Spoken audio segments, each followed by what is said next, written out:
Life before the internet was, well, a different world. Information wasn't at your fingertips, it was a treasure hunt.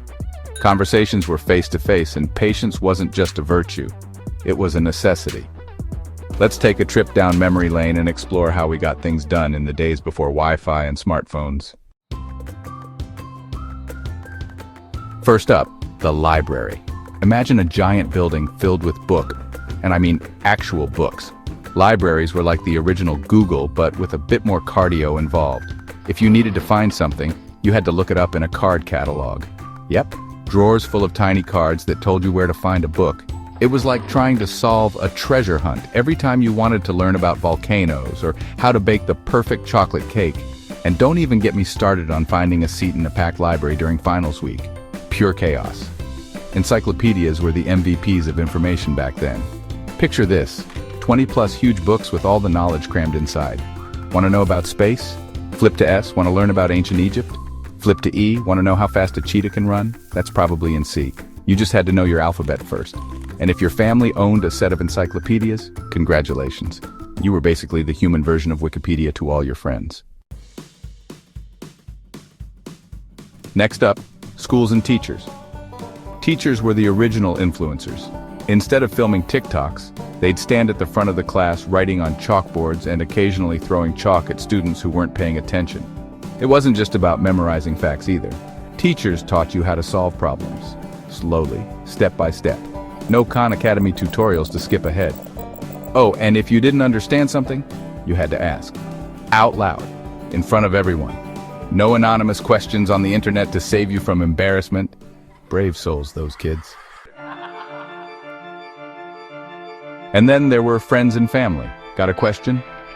Call your grandparents or your cousin or your neighbor down the street. People relied on their personal networks to learn things. Think of it as asking Siri.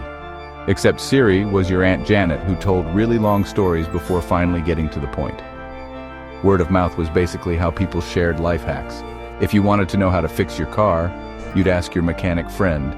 If you wanted to learn a secret recipe, you begged your grandma, and she still probably left out one key ingredient so yours would never taste as good as hers.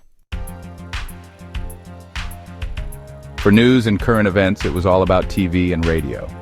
Every night, families would sit down to watch the evening news together. No scrolling through your feed, no notifications popping up.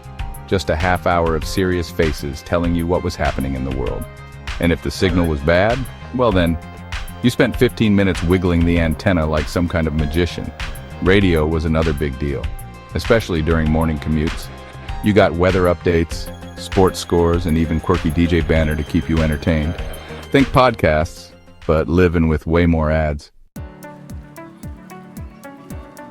Magazines and newspapers were also clutch. If you wanted celebrity gossip, you grabbed a magazine. Want job listings or classified ads? The newspaper had you covered. Magazines like National Geographic were also a big hit for school projects. And if you didn't have a printer at home, which, spoiler alert, most people didn't, you clipped pictures from magazines to make your school presentations look cool. Pinterest, eat your heart out. What about music? Oh, discovering new music was an adventure. You'd listen to the radio for hours just hoping they'd play your favorite song so you could record it on a cassette tape. Yeah, mixtapes were made with hard work, not just dragging songs into a Spotify playlist. And if your tape got tangled, oh boy, you became a surgeon with that pencil, carefully fixing it like your life depended on it. For fun and games, people went outside. Remember outside, that big open-air thing? Kids played tag, rode bikes, climbed trees, all without Wi-Fi. And if it was raining, board games were the MVPs. Monopoly, Clue, Scrabble, you name it. Although, let's be honest, Monopoly probably ruined more friendships than it created. And for staying in touch, letters. If you wanted to talk to someone far away, you wrote them a letter, on paper, with a pen, and then you mailed it. Waiting days or weeks for a reply really taught people patience. And if you were really fancy, you'd add some stickers or doodles to make your letter stand out. Emojis, please. They were invented by bored kids with markers. So yeah, life before the internet wasn't easy, but it was pretty cool.